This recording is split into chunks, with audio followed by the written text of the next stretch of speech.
ba TVT même na banzela boye basa na bango ebele do babimaka na bango na ba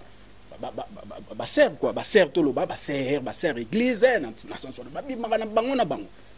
eza na ngoli kamba bomba te raison pour laquelle zonga mala bota normal vie auto ka bona mère na ba prétoire ya baninde za la rara automatiquement abali nani conseiller na de yosko ngeb sanga ke donc nuit de noces salimara les jours babala na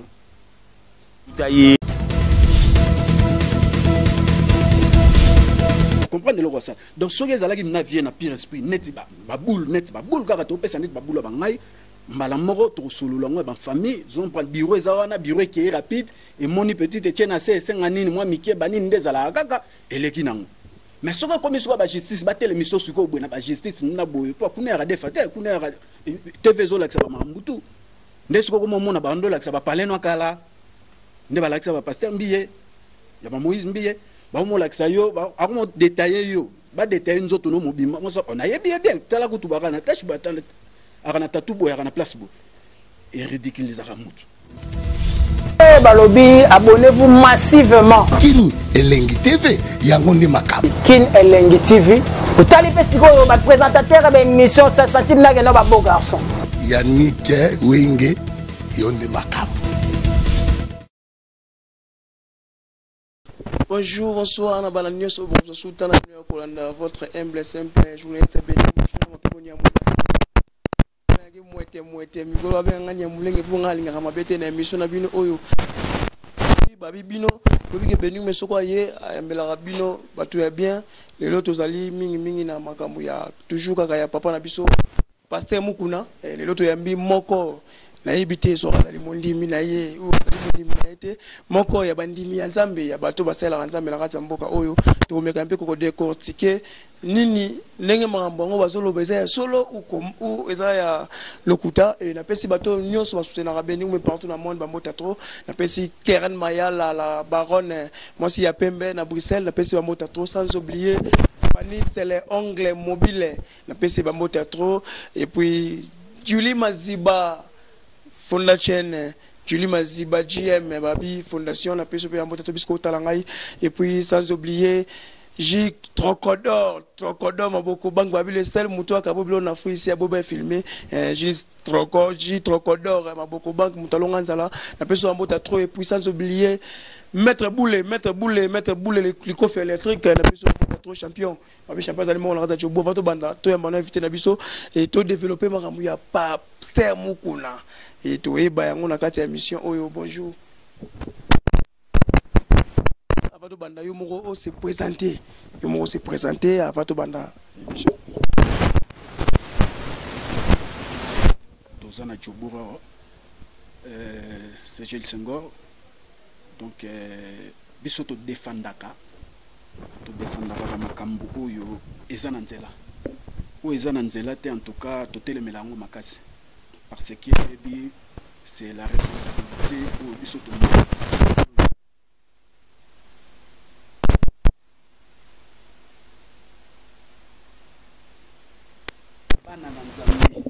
donc kumbi bangoti bazwa bomoya c'est quoi donc ils ont facilité quoi donc voilà quoi. Merci beaucoup tozana bino bozala na biso na émission na biso tozali na message Senghor bino boyoki babi bango ye atelemelaka ala lobela mingi eza logique quoi papa J Senghor to yambi yo mingi na émission na biso à propos ya makambo zo leka biso awa biso tozana Afrique Sud mais makambo bango ye sala mingi na Congo mais tellement tozala connecté et tozala connecté na makambo nezo leka na réseaux sociaux na biso surtout na kati ya Kin Elengi TV biso za na information na source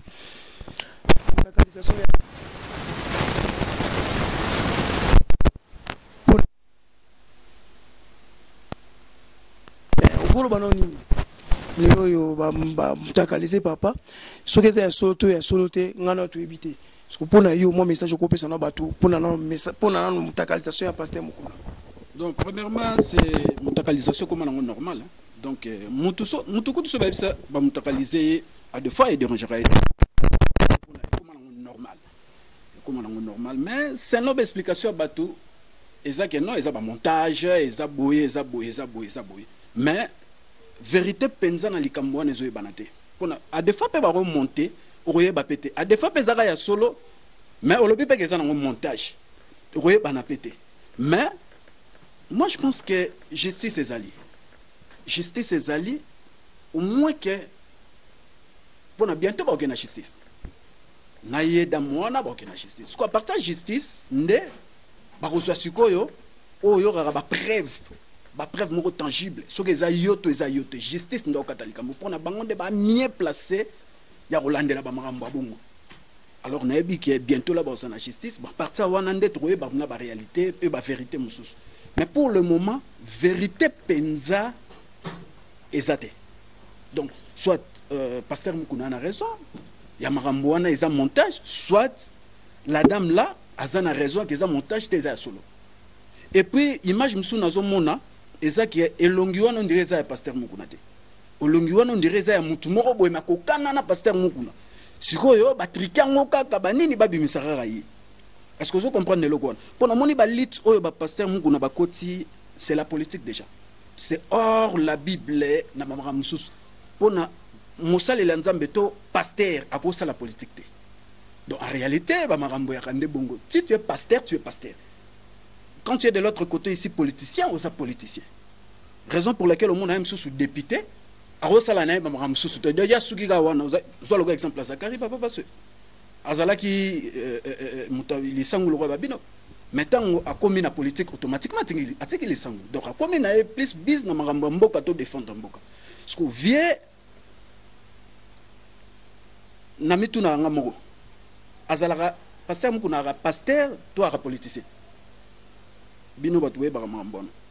non mais pasteur Mukuna za pasteur surtout ebi pasteur Mukuna za pasteur yo mo benge de pasteur ebi pasteur Mukuna pasteur sauf que en réalité o za mboka na biso parce que message yango biso to zolo belango ta ki ba journaliste mais na mboka na biso mboka etambola ma bien te yango moni azwa bi mo par ya kolobela politique mo mukiende alobela ma politique ce que par là on va biso ni dans c'est que loko ya comment le politique yango ba peut-être ba triquer soit ba triquer non ou pas ba triquer pour na yo et que pasteur pourquoi quand on va mara côté mayelinga na papa mbate pour ne mara pas pasteur Mukuna pasteur ba belé ba mutu mo bazali ba sonika futa pour na nini mnika pa Mukuna oh mayo ya côté ntonzelo ya côté ça déjà politique alors mon monde ya politique faut être très sage même dans langage na yo on comprend même na vie na yo bo vie ki bo moto faut être très sage sinon te ekoki ko matisa yo tout comme pe koki ko kitisa yo on monde déjà côté ça déjà politique et ça nango tout te donc en réalité comme ça vie atigi nanu maramba bible nanu to tchena bible pas mais soit a memi bible mais kati na bo politique quoi ndé na bo politique dans memi ngo siko bongo est-ce que vous comprenez ce qu'on a monde politique et na ba principe nango pe de défendre les gens que défendre pays na yo za nango mabete mais tant de choses de défendre c'est que côté na domaine wana est-ce que vous comprenez donc net ngaboye na koki ko défendre msusu musala na ote pona za na domaine na yote donc déjà na ko défendre on sait que na ko kota déjà na domaine na yo donc il faut na yeba quand même ba limite na ngai boy ndingi zala politicien d'abord njoto no ko mona voir même pasteur ko mona yango te na ba tebe bo ko même moi ça mututa pour za na ba limite soka na poso ba la deuxième fois ko banda yi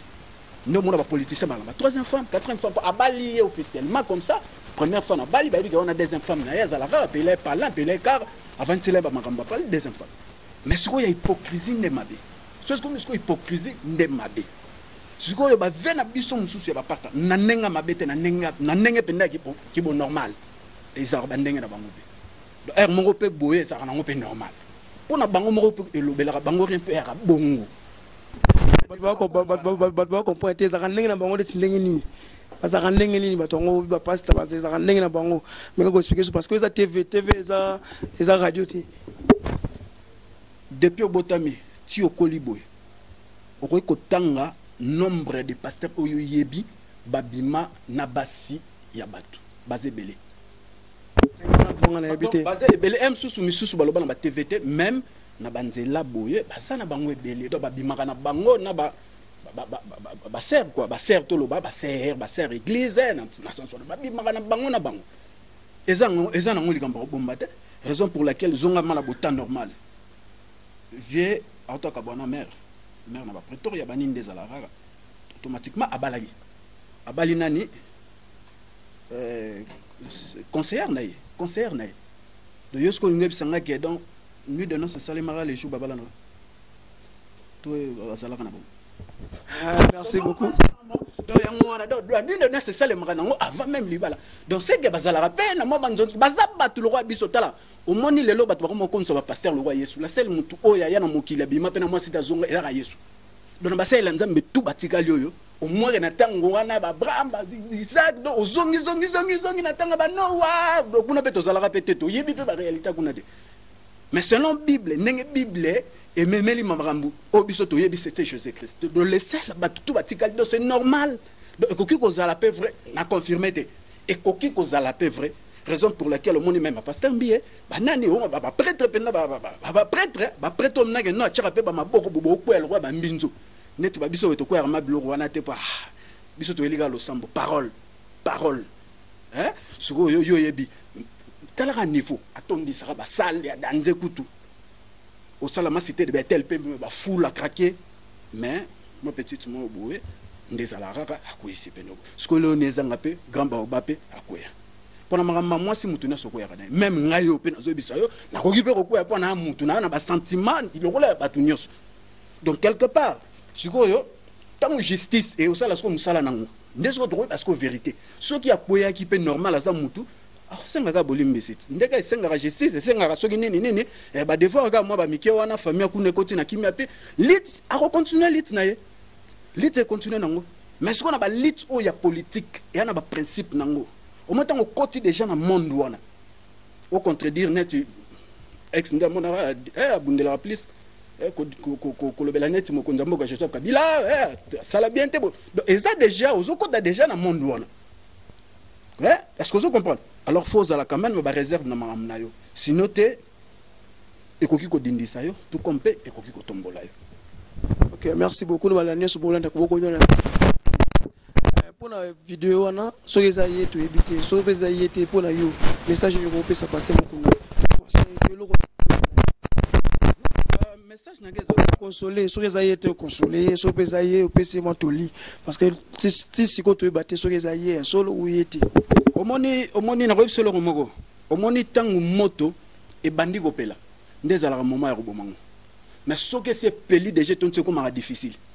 Est-ce que vous comprenez? De ce que comme on a nos mamans boy, au talent rara boy, ndebilo quand on zika, au bandawa pour souke la. Le temps peut benga bani ba pompier ba rapide, bango pe ba ran arrêter ba goûter si et ça c'est vide, masole c'est vide ne bango ba na ba blok na bango. So vous comprenez le quoi. Donc ba blok moko boy, soki osa sûr. Osa trop sûr na yo moko ke na oui c'est moi. Là c'était moi. Alors non ça ndenge nini. Basolo la yango na moment wana. Est-ce que vous comprenez? Solo la yango. Mais ce que comme siko ke ne comme ba justice ba nini au monde siko lo na zo bisayo e dindi saka mutu. E dindi siyo. Donc lit na yo nyo so mi ko sele ko mo ke na mai. Est-ce que vous comprenez le ça? Donc ce que zalaki na vie na pire esprit net ba boule kaka to pesa net ba boule ba ngai. Mbala moko to solo la ba famille, zon prend bureau zawana bureau qui est rapide et moni petite tiena se senga nini moi mikie ba nini ndezala kaka eleki nango. Mais ce que comme soit la justice, battre les missions sur la justice, nous n'avons pas kunera défaté, kunera TV zo la ça va mambutu. N'est-ce que comme on a bando la ça va parler no kala. Ne ba la ça va pasteur mbiye. Ya ba Moïse mbiye. Ba mo la ça yo, ba ako détailler yo. Ba détailler nous autres no mobima. On a bien tala kutu ba na tâche batana. Arana tatu boy arana place bo. Et ridiculiser ramutu. Et si les ramutu valeur na politicien et qui tisaraye. Raison pour laquelle le monde a même dans le monde de la politique ceux qui sont à côté prison à postuler bah boy net ba Jean-Pierre Bemba tant abimi à Kitikine yo yebi c'est ça grave à Kitikine boy plein à traquer mais moi tiens mutu ezala ki te pas utaki na prison. Est-ce que vous comprenez le biloko yango zo mona sko ba biloko boye ceux qui à faire attention tenango et ko ki pe ko compliqué et puis rêve naie na monde ya côté politique OK nango musikate yango la lobara il faut toujours avoir des conseillers. Donc tant que poni lit moko bo sala net na domaine na yo bo ozana batu moko ya mayele ba aider yo okenda liboso soki batu ya mayele ko aider bazate oko chite oko ya toujours nase et puis tout à la claire de diriger un pays comme Congo, c'est facilité. Hein? Et puis, pour diriger les Congolais, c'est facilité. Congolais, c'est peuple, le roi, peuple, il y a sauté. Donc, c'est facilité. Avant, il y a que critiquer Moutouna Ndenge à faux. Bappé soit à 2 jours pour diriger, après, on doit comprendre la réalité en Akati. Est-ce que vous comprenez le Gouane? Est-ce que vous comprenez le Gouane? Donc, nous avons jugé mingi penda ba politique c'était pas ça et la réalité recoute kuna biso to ebaki ke Obama sera du pouvoir les lobo biso ba noir biso notre ndoto mona baka biso notre pays ba parler surtout na pays na yemoko ya pays na yemoko a utela kuna na Afrique et c'est ka batata na mama na yaboto mine na betezi kezala danze mais le Kenya atika ngoka bongote et l'on est changé rien ne change tu vois. Donc, à l'écoute de la réalité, nous sommes tous les beaucoup de choses. Nous sommes la réalité, nous sommes tous les monde à Libanda, il y a un monde à Nakati. Est-ce que vous comprenez le quoi? Avant de juger Moutou, il faut y avoir un domaine au côté. Donc, il y a un politique. Mais si vous avez déjà trop. Oui, les sous-bodamés sont politique. Donc, nous sommes comprendre que la politique, il y a une photo à côté pour tous les moins belé. Mais en voulant beaucoup gagner, on risque de tout perdre.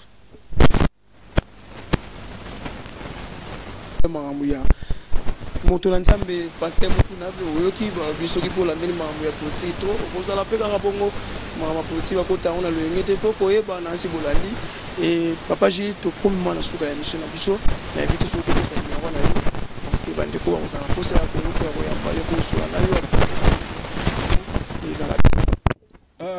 nga déjà Gilles Senghor na Facebook so ko lukinga rara Gilles Senghor pour mon ngai à partir wana to ko développer na biso to boya penza ko pesa ba numéro boye on sait jamais mutuni na obenga yo. Puis il y a des gens au bazin un peu